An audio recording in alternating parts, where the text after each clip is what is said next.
Bien, entonces arrancamos con la corrección del práctico. Como les dije, este mismo práctico es para técnico odonto y enfermería. Perdón, técnico odonto y medicina. Entonces, ¿cuál es la diferencia? Que en odonto van a tener una opción de más, que es la opción E. ¿Sí? Y en técnicos tienen 3 preguntas menos. Pero no se hagan problema porque la idea es hacer el práctico y que todos puedan tener su práctico corregido. Así que por eso es que trato de que corrijamos el de los 3 a la vez. ¿Sí? Esa sería la idea de que los prácticos tampoco sean tan distintos. Esperen que voy a aceptar a una compañera y arrancamos. Bien. Fíjense, arrancamos con la primera pregunta que nos habla sobre la teoría celular. Dice, la teoría celular marque la opción correcta. En 1838, Schleiden llegó a la conclusión que los tejidos animales y los vegetales estaban formados por células. ¿Eso es verdad? ¿O no? ¿Qué dicen? ¿Qué dijo Schleiden en el 1838? ¿Que los animales y los vegetales estaban formados por células? No. Schleiden dijo que solamente los vegetales estaban formados por células. Él todavía en ese momento no había hecho el estudio sobre los animales. Recién en el 1839 se amplía el concepto a los animales. Todos los organismos vivos están formados por un gran número de células. ¿Eso es verdad? ¿Todos tienen un gran número de células, los seres vivos? No, chicos, hay organismos que son unicelulares. Las bacterias son unicelulares, las levaduras son unicelulares. Entonces, todos están formados, como yo les explicaba el otro día, por una o más células. No todas están formadas por un gran número de células. ¿Sí? Después, la opción C nos dice, las células contienen información genética que transmiten a células progenitoras en el ARN. ¿A dónde está la información genética? En el núcleo. ¿Y qué hay dentro del núcleo? Está bien lo que estás diciendo. ¿Cómo se llama? ¿ARN? No, ADN. Exacto. La información genética es el ADN y es lo que le transmitimos a la descendencia. Los progenitores, a la descendencia le transmitimos información genética que está contenida en el ADN. O sea, la información genética es ADN. La D me dice, tanto o todas las reacciones químicas de un organismo vivo, anabolismo y catabolismo, ocurren dentro de una célula. Eso lo hemos visto. Nosotros dijimos, por ejemplo, que la fotosíntesis ocurría en una organela de la célula, la respiración celular, la síntesis de proteínas, la síntesis de lípidos. Quiere decir que todas las reacciones químicas ocurren dentro de la célula. ¿Sí? Odonto tiene una opción más, que es la opción E, que les dice en 1824, Dutrochet determinó que las células surgen de otras preexistentes. ¿Quién determinó que las células surgían de otras preexistentes? ¿Alguien se acuerda? ¿Quién determinó eso? Marguinis, no, A no. ver, ¿quién determinó que las células vienen de otras preexistentes? Es decir, que las células vienen de una anterior. Virchow fue el que determinó. Virchow determinó que las células provienen de otras preexistentes. Por eso la correcta era la D. Los centriolos tienen una estructura formada por microtúbulos en disposición. Lo correcto es la A, porque tanto los centriolos como los cuerpos basales tienen una distribución 9 más 0. ¿Qué significaba 9 más 0? ¿Alguien se acuerda? Que tenía 9 pares de 3 A ver, y nada en el medio. fíjate, 9 más 0. ¿Qué significaba 9 más 0? En el centro no tenía. En el centro no tenía, muy bien. ¿Y cómo tenían los 9 de alrededor, los centriolos y los cuerpos basales? Agrupado de a tres. Agrupados de a 3. Tenía 9 tripletes y ninguno en el medio. Los que tienen 9 más 2 son los cilios y los flagelos. ¿Sí? Los cilios y los flagelos son los que tenían una estructura 9 más 2, que eran 9 pares alrededor y 2 en el medio. Y para aclararles, se los digo, igual enseguida, más adelante se los termino de explicar, fibrilla única está formado por una fibrilla única, el flagelo de las células procariotas. Esta opción fibrilla única estaba en odonto, en medicina no estaba y en tecnicaturas tampoco. Fibrilla única es la estructura que forma el flagelo de las células procariotas. El flagelo de las células procariotas no es igual a nuestro flagelo, ¿sí? Estructuralmente no es igual. Ellos tienen una fibrilla única. Ya les voy a contar un poquito más adelante cómo es ese flagelo procariota, ¿sí? Vamos con la 3. ¿Cuál de las siguientes aseveraciones corresponden a características del aparato de Golgi? Antes que me olvide, chicos, les hago una aclaración. Creo que ayer también se las hice. En las células animales, nosotros vimos el complejo de Golgi y vimos las cisternas, la cara cis, la cara trans y la cisterna central. En las plantas, en los protistas, en algunos invertebrados, las cisternas que forman a ese complejo de Golgi no están juntas, están separadas. Eso que les acabo de explicar, fue una pregunta de examen de ingreso. Y eso lo tienen ustedes en su cuadernillo, es el último párrafo de donde les explica el complejo o aparato de Golgi. ¿Sí? Se los aclaro porque por ahí uno lo dice, bueno, como un dato menor, y en realidad es importante. Vamos con la pregunta. ¿El complejo de Golgi es exclusivo de las células vegetales? ¿Sí o no? ¿Solo las vegetales tienen aparato de Golgi? No, ¿Quiénes más tienen además de las vegetales? los animales y Las animales. ¿Las eucariotas son o vegetales o animales? Bueno, las vegetales tienen y las animales también. Forman vesículas de secreción. ¿Eso es verdad? sí, Que son esas vesículas que se formaban, que podían ir a la membrana, podían ir hacia afuera, o podían quedarse dentro de la célula. Sintetiza y reúne componentes de la pared. También es verdad, porque acuérdense que lo que hace el complejo o aparato de Golgi es empaquetar lo que recibe, empaquetar proteínas, empaquetar lípidos, y en forma de vesícula lo transporta hacia afuera o hacia la membrana. Se encarga de la producción de lisosomas. ¿Es verdad o no? Sí. Recuerden que los lisosomas provienen del complejo de Golgi. Por eso decimos que pertenecen al sistema de endomembrana. Por lo tanto, la correcta eran la 2, la 3 y la 4. Por eso es la opción B. Seguimos. De las siguientes asociaciones entre organelas y su función, la opción incorrecta es. Fíjense que en odonto tienen una de más, pero igual es lo mismo. Seguía siendo la incorrecta la B. ¿Por qué es incorrecta la B? Porque el cloroplasto hace las varices. Ay, perdón, no escucho nada. ¿Por qué qué? Porque no es ese el que realiza la fotosíntesis, Dame el cloroplasto. El cloroplasto, muy bien. Es el cloroplasto a donde ocurre la fotosíntesis. ¿Se acuerdan qué hacía el cromoplasto? ¿Qué almacenaba? ¿Era lo que daba el pigmento o algo así? Almacena pigmentos, muy bien. Almacena pigmentos, por ejemplo, naranjas, como los carotenoides. Y les hago también una aclaración de los cloroplastos.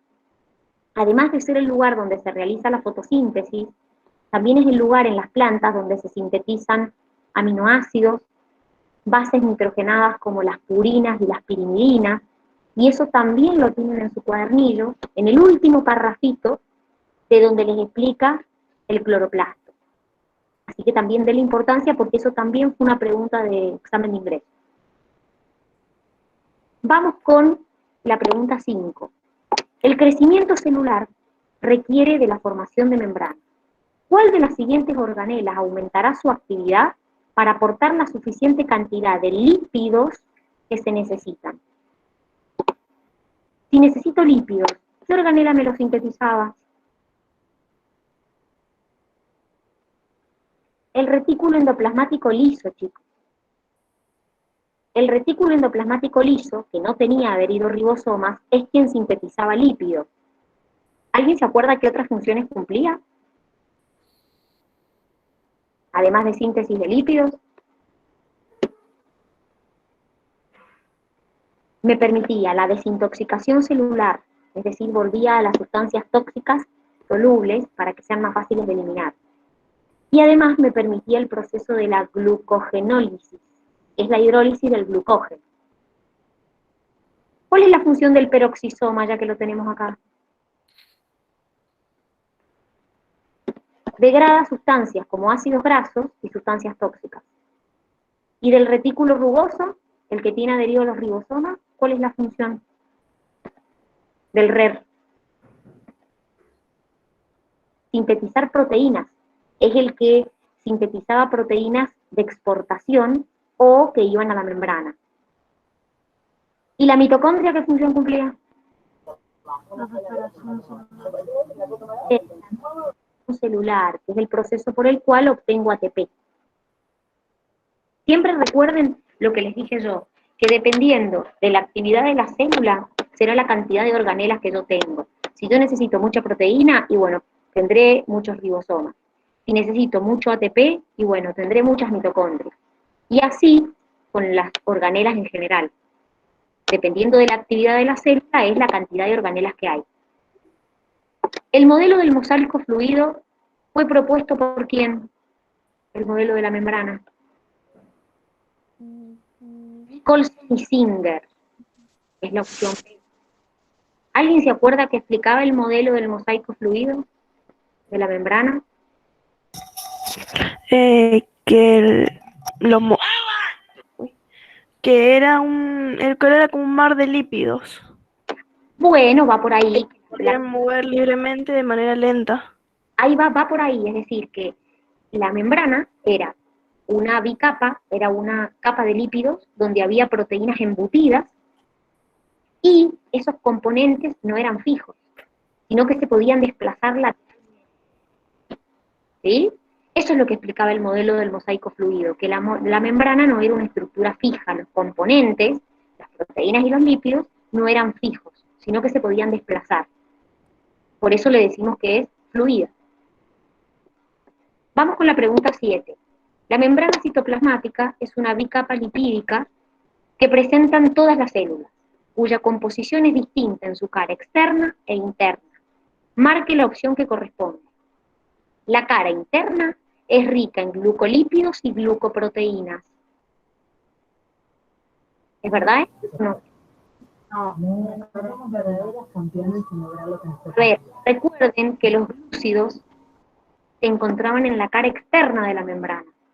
Nosotros los vimos en la imagen como esos puntitos verdes que se podían unir a proteínas o a lípidos. Y cuando se unían a lípidos me formaban los glucolípidos, y cuando se unían a proteínas, las glucoproteínas. Y las dos, los glucolípidos y las glucoproteínas, forman lo que se llama el glucocáliz.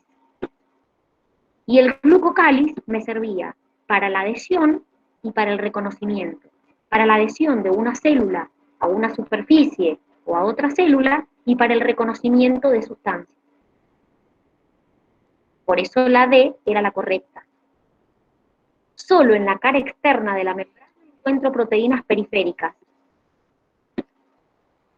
No, estaban en la cara externa, pero también hay proteínas periféricas en la cara interna.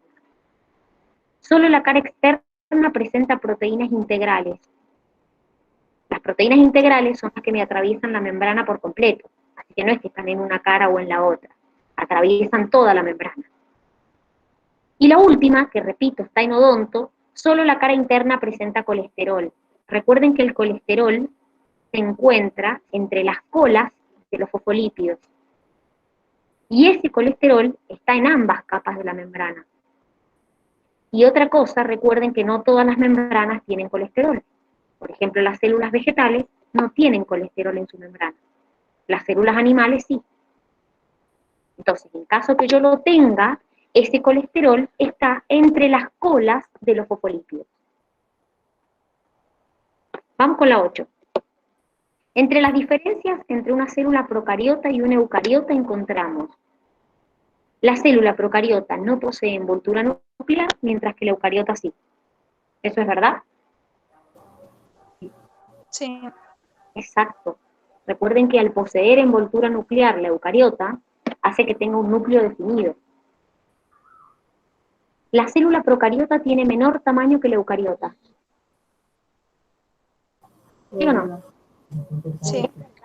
Perfecto, es verdad.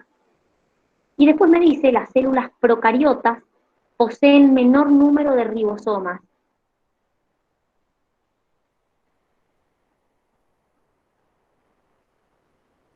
Recuerden que es al revés. La procariota, que son las bacterias, tienen muchos más ribosomas que las eucariotas. Lo que pasa es que los ribosomas de la eucariota y de la procariota son distintos. Acuérdense que los de la eucariota eran de tipo 80S y de la procariota eran del tipo 70S. Pero la realidad es que la procariota tiene muchos más ribosomas que la... Vamos con la pregunta 9. Por lo tanto acá A y B eran correctas. ¿Sí? Vamos con la 9. ¿Qué tienen en común el retículo endoplasmático y el núcleo celular? Fíjense, primero que acá no me aclara qué retículo, si el liso o el rugoso. Y me dice el núcleo. Presencia de ADN. ¿Quién tiene ADN? El núcleo. Muy bien, el retículo no, o sea que no lo tienen en común. Presencia de centriolos. ¿A dónde están los centriolos? Los vimos ayer, en el citoplasma están. No están ni dentro del retículo ni dentro del núcleo. Están en el citoplasma. O sea que no tienen centriolos de los dos. Ausencia de peptidoglucanos. Y acá probablemente saben lo que es los peptidoglucanos, pero yo se los mencioné. El peptidoglucano es una sustancia que forma la pared de las células procariotas.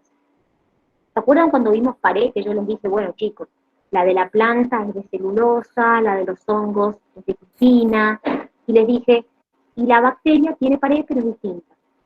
Bueno, la bacteria tiene pared y es de peptidoglucano. Por eso ninguno de los dos tiene peptidoglucano, porque el peptidoglucano está en la célula procariota. Ausencia de ribosomas. Muchos se confundieron con esta, con la D. El núcleo no tiene ribosomas, esto es verdad. Pero acá no me aclaran qué retículo es. No sé si es el rugoso o el liso. Si es el liso, es verdad que no tiene ribosomas. Pero si es el rugoso, sí tiene ribosomas. Por eso la D no es correcta, porque no me aclara cuál de los dos retículos es o qué tipo de retículo es. Si acá les hubiera dicho, por ejemplo, retículo endoplasmático liso y núcleo celular, hubiera sido correcta ausencia de ribosomas, porque ninguno de los dos tendría. Y después la E, que repito, está en odonto nada más, me dice ausencia de enzimas. Claramente las enzimas, chicos, están presentes en los dos. El núcleo tiene enzimas propias, que ya las van a ver cuando veamos ácidos nucleicos, y el retículo también. Entonces hay presencia. Vamos con la pregunta 10. ¿Cuál de las siguientes estructuras se relaciona con el mantenimiento de la forma de la célula? Núcleo, citoplasma, citoesqueleto, cilio y mitocondrias. ¿Cuál de todas estas es la que mantiene la forma de la célula? Muy bien, el citoesqueleto está formado por microtúbulos, filamentos intermedios y microfilamentos. Recuerden, chicos, que cuando vimos la célula, yo les conté que la forma de la célula se debía a tres cosas. A la pared, y es que tienen pared, al citoesqueleto, y la tercera cosa era la presión que ejercen las otras células sobre la célula en particular. Esas tres cosas son las que definen la forma de la célula. Por eso la correcta acá era el citoesqueleto. Vamos con la pregunta 11. Con respecto a la composición de la membrana, seleccione la opción incorrecta. Los fosfolípidos forman una eficaz barrera contra el pasaje rápido de sustancias hidrofílicas y partículas con carga. Eso es verdad. la membrana es semipermeable porque los fosfolípidos que la forman no dejan pasar ni sustancias hidrofílicas ni partículas con carga. Los fosfolípidos forman una bicapa, con sus colas hidrofóbicas apuntando hacia el interior y sus cabezas lipofóbicas apuntando hacia el exterior. Y acá voy a hacer una aclaración y les pido por favor que presten atención. Cuando algo es hidrofílico, tiene afinidad. Fílico significa afinidad. Fóbico significa rechazo. Entonces, las cabezas de los fosfolípidos eran hidrofílicas. Quiere decir que tienen afinidad por el agua. Cuando yo tengo afinidad por el agua, no tengo afinidad por las grasas. Entonces, si soy hidrofílico, soy lipofóbico. Fóbico viene de fobia, de rechazar, de repeler. Entonces, repito, la cabeza de los fosfolípidos, que son hidrofílicas, son lipofóbicas, porque tienen afinidad por el agua y no tienen afinidad por las grasas. ¿Se entiende? Voy por lo que dice la pregunta 11b. El colesterol se ubica entre las colas hidrofílicas de los fosfolípidos. ¿Cómo eran las colas de los fosfolípidos? Eran hidrofóbicas, no eran hidrofílicas. La cabeza era hidrofílica y la cola era hidrofóbica. Pero sí es verdad que el colesterol se ubica entre las colas del fosfolípido. El glucocáliz tiene importantes funciones de adhesión y en el reconocimiento de moléculas. Lo repasamos recién más arriba, eso es correcto. Los glúcidos se ubican en la cara externa de la membrana, también lo repasamos recién. Los glúcidos están solamente en la cara externa de la membrana, en la que da hacia el exterior. En la cara interna de la membrana no hay glúcidos. ¿Sí? Y recuerden que esos glúcidos se unían a lípidos y me formaban los glucolípidos, o a proteínas y me formaban las glucoproteínas. Vamos con la 12, que es la última de tecnicatura. Los peroxisomas son vesículas que se caracterizan por: contienen enzimas hidrolíticas. ¿Los peroxisomas tenían enzimas hidrolíticas? No. ¿Cómo se llamaban las enzimas de los peroxisomas? ¿O quiénes tenían enzimas hidrolíticas? Los lisosomas tienen enzimas hidrolíticas. El peroxisoma, que es por quien me están preguntando, tenía enzimas oxidativas. Provienen del complejo de Golgi o de Golgi. ¿Los peroxisomas vienen del complejo de Golgi? No. Los que vienen del complejo de Golgi son los lisosomas. No pertenece al sistema de endomembranas, eso es correcto, porque el que pertenece al sistema de endomembranas, porque proviene del complejo de Golgi, es el lisosoma. Y la D me decía encontrarse en células procariotas. ¿La célula procariota tiene peroxisomas? ¿Las bacterias tienen organelas membranosas? No. Los que tienen organelas membranosas son las células eucariotas. En la célula procariota lo único que encuentro son ribosomas. Nada más. Todo el resto de las organelas están en la eucariota. Hasta acá llega el práctico de tecnicatura. En medicina y en odonto había 3 preguntas más. Vamos con la pregunta 13, que nos habla sobre la teoría endosimbiótica, y nos piden que marquemos la opción falsa. Fue propuesta por Lynn Margulis hace 30 años. Uno de los sustentos de la teoría es que la mitocondria posee ADN lineal como las bacterias. ¿Por qué está incorrecto eso?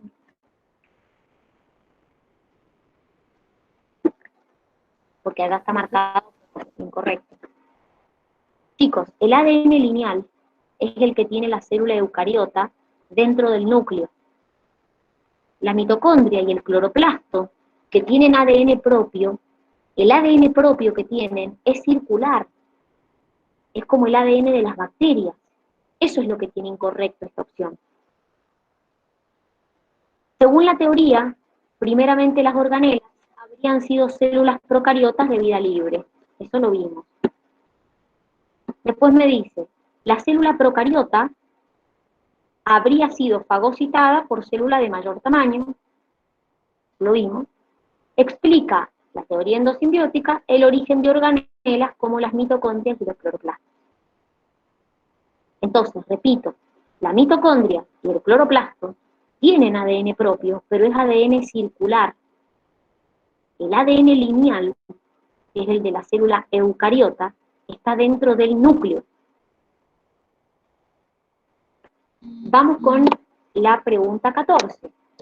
Todas las siguientes aseveraciones respecto a los ribosomas son verdaderas, excepto.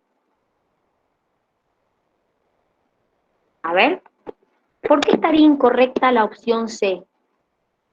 Me están pidiendo que marque lo incorrecto. Fíjense, dice, la cantidad de ribosomas depende de la cantidad de proteínas que sintetiza la célula. Están constituidos por dos subunidades de distinto tamaño. Es verdad, tenemos la mayor y la menor. Pueden unirse al retículo formando el retículo endoplasmático rugoso. ¿Verdad? También pueden encontrarse libres en el citoplasma. ¿Verdad? ¿Por qué está incorrecta la opción C, que dice la subunidad menor en la célula eucariota es 30S y la mayor 50S? ¿Por qué está incorrecto eso? Porque la subunidad de la célula eucariota era de 60S y de la procariota de 70S, si no me equivoco. La cosa era así. En la eucariota, las dos subunidades son 40S la menor, 60S la mayor. En la procariota, la subunidad menor es 30S y la mayor es 50S. Por eso es incorrecta la opción C, porque lo que me está describiendo es el ribosoma de una célula procariota, no el de una eucariota. Por eso es incorrecta. Y vamos con la última, que nos dice, marque la opción incorrecta respecto a las bacterias. Recuerden que las bacterias tienen célula procariota, así que me tengo que concentrar en la célula procariota. Dice, ¿contiene envoltura nuclear? ¿Tiene envoltura nuclear la célula procariota? No, bueno, eso. No. Eso es lo que determina que no tenga núcleo definido, que la célula procariota tenga una región a donde se encuentra el ADN que se llama nucleoide. La envoltura nuclear está en la célula eucariota, que es la que hace que tenga núcleo definido. El ADN está desnudo, eso es verdad. Recuerden que el ADN de las procariotas no está asociado a proteínas, está asociado débilmente. Su pared contiene peptidoglucano, se los dije, más arriba. Está compuesta por una sola célula. Recuerden que dijimos que las bacterias son unicelulares, es decir, no solamente que tienen célula procariota, sino que están formados por una sola célula, son unicelulares. Y les voy a hacer una aclaración de la opción D, que dice puede tener flagelos desnudos y de fibrilla única. Yo recién les mencioné algo de los flagelos, cuando vimos más arriba. Las bacterias también tienen flagelos, pero no son los mismos flagelos que los nuestros, o que los de la célula eucariota. La estructura del flagelo es distinta. ¿Por qué? Porque en nuestros flagelos nosotros teníamos pares, 9 pares de microtúbulos y 2 microtúbulos en el medio. Había una membrana que me rodeaba a mi flagelo, había una proteína que se llamaba nexina, que me unía los microtúbulos más externos del flagelo. En cambio, el flagelo procariota no tiene microtúbulos, ya lo van a ver en más detalle cuando veamos Reino Monera, pero para que tengan una idea, no tiene microtúbulos el flagelo de la célula procariota, sino que es una fibrilla única, y se le dice que está desnudo porque no está rodeado por una membrana el flagelo. Entonces, por esa razón, no son parecidos a los nuestros. Le permite a la célula desplazarse, a la bacteria desplazarse. Pero la estructura de ese flagelo no es igual a nuestros flagelos. Por eso en la acta era la A, ¿sí? Que era lo incorrecto en realidad, porque no tienen envoltura nuclear. ¿Se entendió? Sí. Bueno, acá llega la corrección del práctico de célula, el práctico evaluatorio de célula.